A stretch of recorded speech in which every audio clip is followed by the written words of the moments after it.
इसके बाद आता है स्टूडेंट्स मैग्नेटिक क्वांटम नंबर। ठीक है, तो मैग्नेटिक क्वांटम नंबर को समझने से पहले आपको एक बात बता देता हूं मैं कि जैसे ये हमारे पास न्यूक्लियस है और इलेक्ट्रॉन इस न्यूक्लियस के अराउंड इस टाइप से रिवॉल्व करता है। ठीक है, और जब ये इलेक्ट्रॉन रिवॉल्व करता है न्यूक्लियस के अराउंड में तो क्या होता है, इस इलेक्ट्रॉन के रिवॉल्यूशन से, इस इलेक्ट्रॉन के इस ऑर्बिटल मोशन की वजह से, इस इलेक्ट्रॉन के इस ऑर्बिटल मोशन की वजह से इलेक्ट्रॉन के अंदर क्या जनरेट हो जाता है, इलेक्ट्रिक फील्ड जनरेट होता है। इलेक्ट्रॉन की इस मोशन की वजह से इलेक्ट्रॉन के अंदर क्या जनरेट हो जाता है, इलेक्ट्रिक फील्ड। आपको पता है जब भी कोई चार्ज पार्टिकल मूव करता है तो वो इलेक्ट्रिक फील्ड जनरेट करता है। उस इलेक्ट्रिक फील्ड की वजह से एक मैग्नेटिक फील्ड भी प्रोड्यूस होता है। इस इलेक्ट्रॉन की इस सर्कुलर मोशन की वजह से एक मैग्नेटिक फील्ड भी प्रोड्यूस होता है। ठीक है, और ये मैग्नेटिक फील्ड जब किसी बाहर के एक्सटर्नल मैग्नेटिक फील्ड के साथ इंटरेक्ट करता है, जब बाहर से कोई मैग्नेटिक फील्ड ये जो इलेक्ट्रॉन की वजह से देखो एक मैग्नेटिक फील्ड जनरेट हुआ है, अब बाहर से कोई एक्सटर्नल मैग्नेटिक फील्ड इस इलेक्ट्रॉन के ऊपर अप्लाई करेंगे तो इन दोनों के इंटरेक्शन की वजह से इलेक्ट्रॉन अपने आप को न्यूक्लियस के अराउंड कुछ स्पेशल ओरिएंटेशन में, कुछ स्पेशल स्पेसिफाइड ओरिएंटेशन में अलाइन कर लेता है।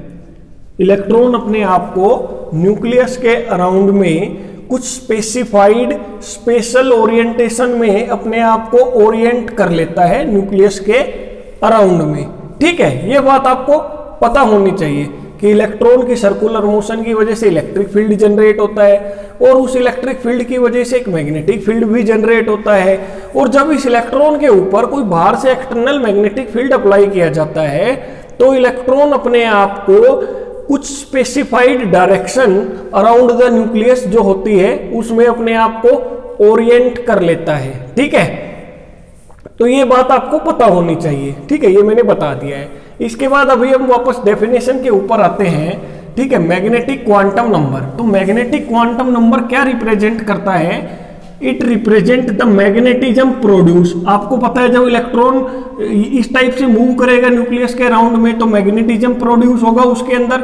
Due to angular motion electron circular way में ही तो मूव करता है न्यूक्लियस के अराउंड में, तो इलेक्ट्रॉन की एंगुलर मोशन की वजह से मैग्नेटिज्म प्रोड्यूस होता है। ठीक है, उसको कौन बताता है, मैग्नेटिक क्वांटम नंबर।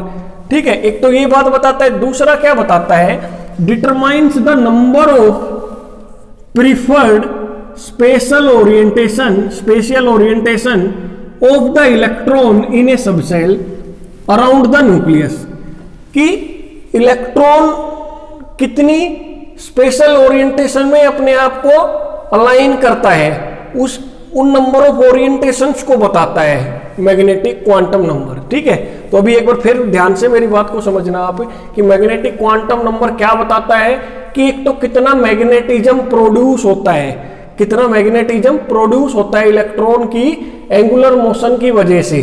ठीक है, एक तो ये बात बताता है, दूसरा क्या बताता है कि इलेक्ट्रॉन के पास कितनी ओरिएंटेशन पॉसिबल है अपने आप को अलाइन करने की न्यूक्लियस के अराउंड में। ठीक है, determines the number of preferred special orientation of the electron around the nucleus. ठीक है, कि न्यूक्लियस के अराउंड में कितनी नंबर ऑफ ओरिएंटेशंस पॉसिबल है जिसमें इलेक्ट्रॉन अपने आप को ओरिएंट कर सकता है। ठीक है, तो ये दो बातें हमें कौन बताता है, मैग्नेटिक क्वांटम नंबर। और जो ये ओरिएंटेशन होती है इलेक्ट्रॉन की, ये जो ओरिएंटेशन है अराउंड द न्यूक्लियस,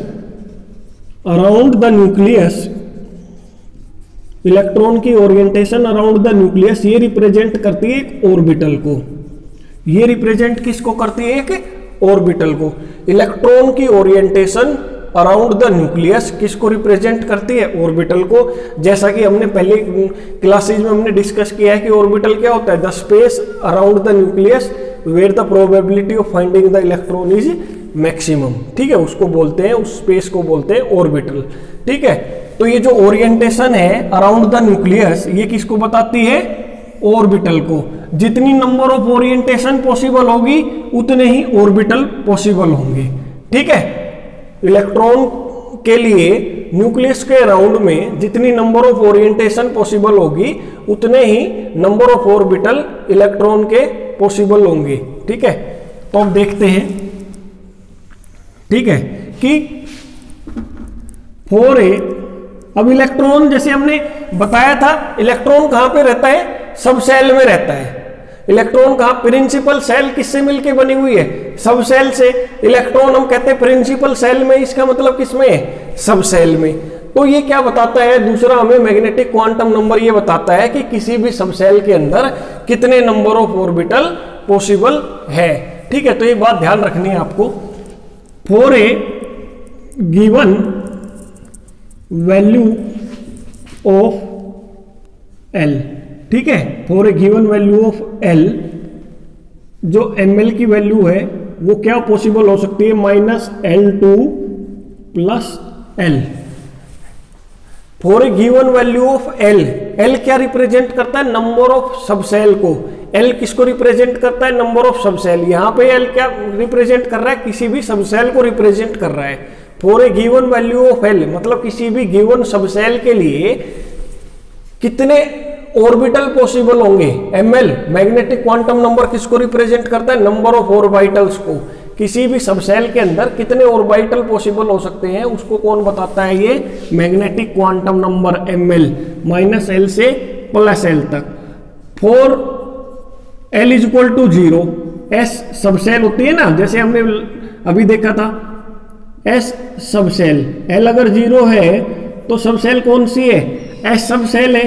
तो S सब सेल के लिए ml की वैल्यू कितनी होगी, यहाँ पे ml की वैल्यू क्या होगी, 0, -L से +L। तो यहाँ तो L 0 है, तो -0 से +0 तो एक ही बात है, ml की वैल्यू कितनी होगी, 0। तो कहने का मतलब 4s subshell only 1 orbital is possible.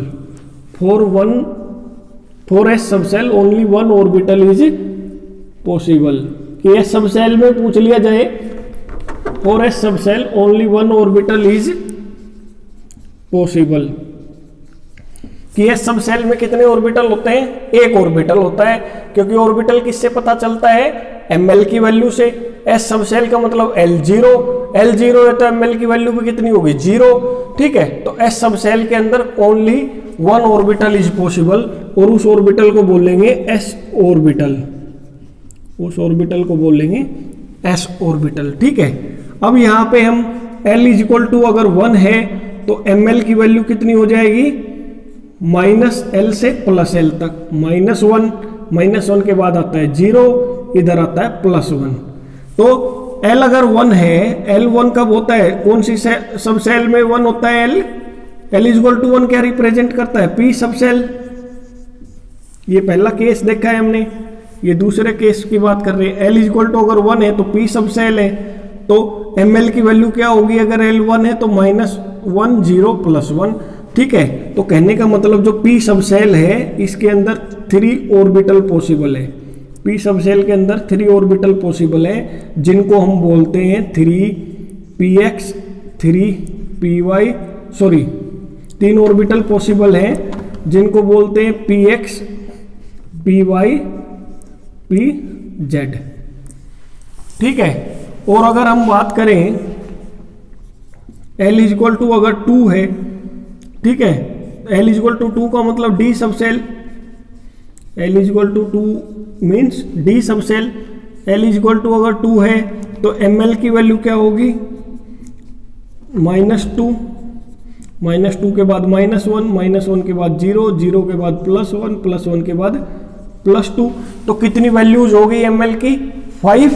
तो कहने का मतलब कितने d ऑर्बिटल पॉसिबल है, D सब सेल में 5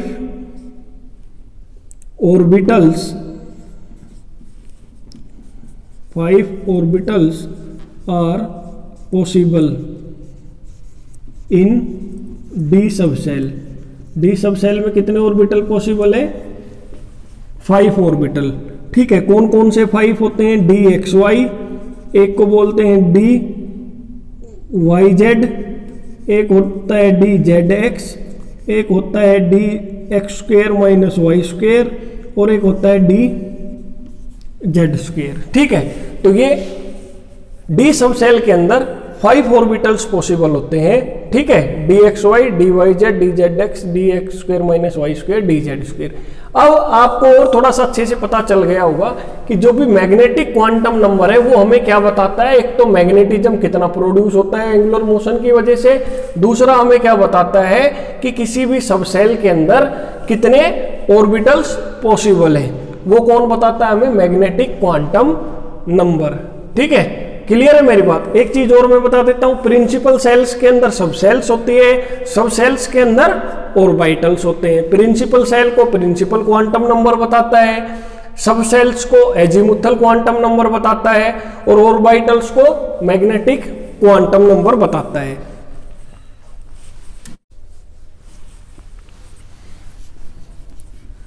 ठीक है, अभी एक चीज और बताता हूं मैं, इन द एब्सेंस ऑफ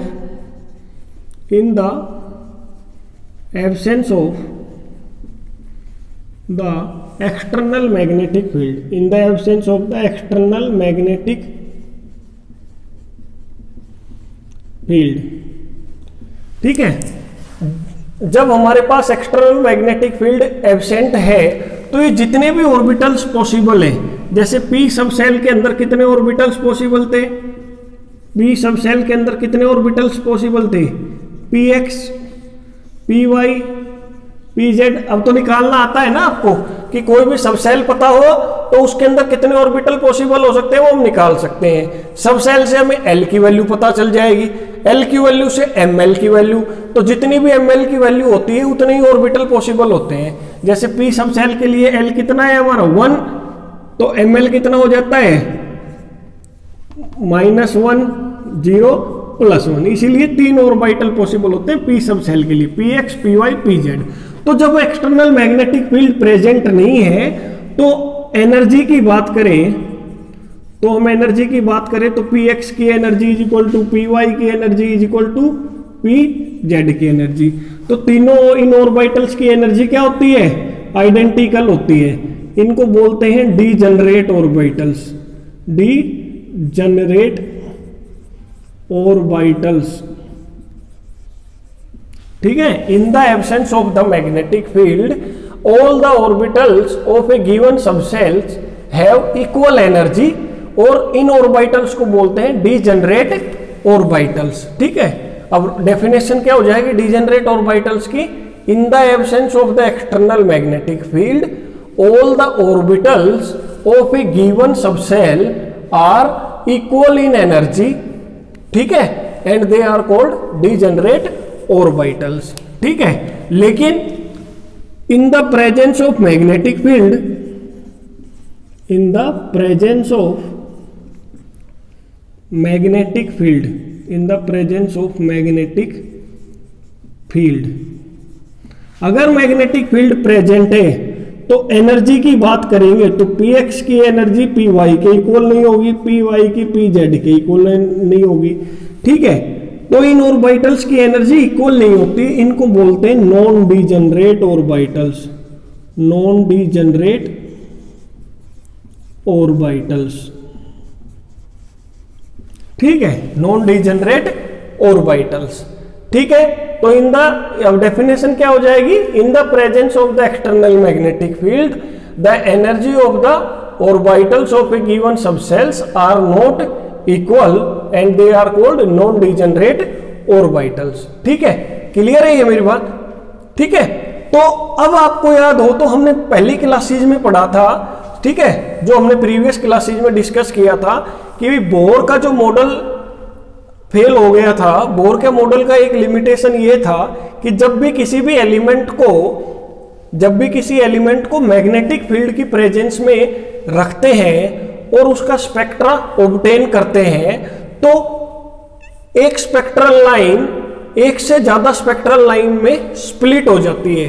कि जैसे मान लो पहले किसी एलिमेंट का स्पेक्ट्रा ले रहे थे तो उसमें एक लाइन आ रही थी 1, ठीक है, वन स्पेक्ट्रल लाइन आ रही थी, लेकिन उसको अगर मैग्नेटिक फील्ड में रख दिया तो एक स्पेक्ट्रल लाइन से स्प्लिट होकर कितनी लाइन बन गई थी, 3 लाइन बन गई मान लो। ठीक है, इस इफेक्ट को क्या बोला था हमने, जीमन इफेक्ट। तो बोर के पास इस जीमन इफेक्ट का कोई भी एक्सप्लेनेशन नहीं था। लेकिन अब हमें क्या पता चल गया है कि भाई जब कभी भी मैग्नेटिक फील्ड अप्लाई करते हैं तो पहले जिन ऑर्बिटल्स की एनर्जी इक्वल थी, ठीक है, और मैग्नेटिक फील्ड लगाने के बाद उन सभी ऑर्बिटल्स की एनर्जी क्या हो गई, अनइक्वल। तो जब इक्वल एनर्जी थी तो केवल एक लाइन आ रही थी इनकी, क्योंकि तीनों की एनर्जी क्या है, इक्वल। लेकिन अब इन तीनों की एनर्जी क्या होगी, मैग्नेटिक फील्ड की प्रेजेंस में अनइक्वल हो गई, इसीलिए इस एक लाइन से कितनी लाइन बन गई, 3 लाइन। ठीक है, ये समझाने के लिए बता रहा हूं मैं आपको।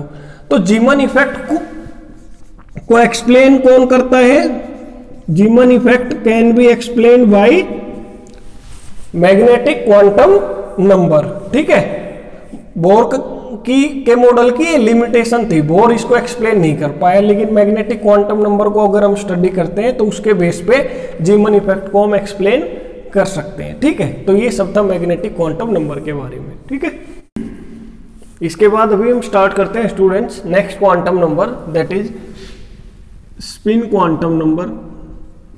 स्पिन क्वांटम नंबर, ठीक है, या फिर इसका एक और नाम होता है magnetic spin quantum number, magnetic spin quantum number. इसको हम स्मॉल एस से या फिर एम एस से, स्मॉल एस से या फिर एम एस से डिनोट कर सकते हैं। ये क्या बताता है, it determines the contribution of spin angular momentum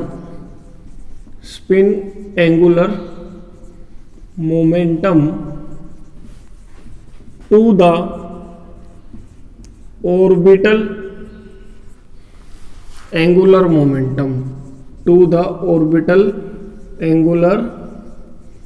momentum. ठीक है, कि ये वाला क्वांटम नंबर क्या बताता है कि भाई जो स्पिन एंगुलर मोमेंटम है वो ऑर्बिटल एंगुलर मोमेंटम में कितना कंट्रीब्यूट करता है। ठीक है, तो अभी मैं आपको अच्छे से और एक्सप्लेन करता हूं कि जैसे देखो अभी तक हमने 3 क्वांटम नंबर पढ़े हैं। ठीक है, principal quantum number, azimuthal quantum number और मैग्नेटिक क्वांटम नंबर। इन तीनों क्वांटम नंबर का हम यूज करके किसी भी ऑर्बिटल के साइज के बारे में, किसी भी ऑर्बिटल की एनर्जी के बारे में और किसी भी ऑर्बिटल की ओरिएंटेशन के बारे में हम इजीली बता सकते हैं। कोई भी इंफॉर्मेशन हम इजीली बता सकते हैं, कोई भी किसी भी पॉइंट को हम इजीली एक्सप्लेन कर सकते हैं, जो भी हमने 3 क्वांटम नंबर पढ़े हैं उनके बेसिस पे। लेकिन क्या हुआ, जब मल्टी इलेक्ट्रॉन एटम का लाइन स्पेक्ट्रा स्टडी किया गया, जब मल्टी इलेक्ट्रॉन एटम का लाइन स्पेक्ट्रा स्टडी किया गया तो वहां पे कुछ लाइंस अपीयर हुई जिनको एक्सप्लेन नहीं किया जा सका, जो पहले 3 क्वांटम नंबर पढ़े हैं उनके बेसिस पे। ठीक है, तो जो 3 क्वांटम नंबर हमने अभी तक पढ़े हैं उनके बेसिस पे मल्टी इलेक्ट्रॉन एटम के लाइन स्पेक्ट्रा को एक्सप्लेन नहीं किया जा सका। ठीक है, इसीलिए साइंटिस्ट किसी नए ऐसे क्वांटम नंबर की सर्च में लगे जिसके बेसिस पे मल्टी इलेक्ट्रॉन एटम के लाइन स्पेक्ट्रा को एक्सप्लेन कर सके।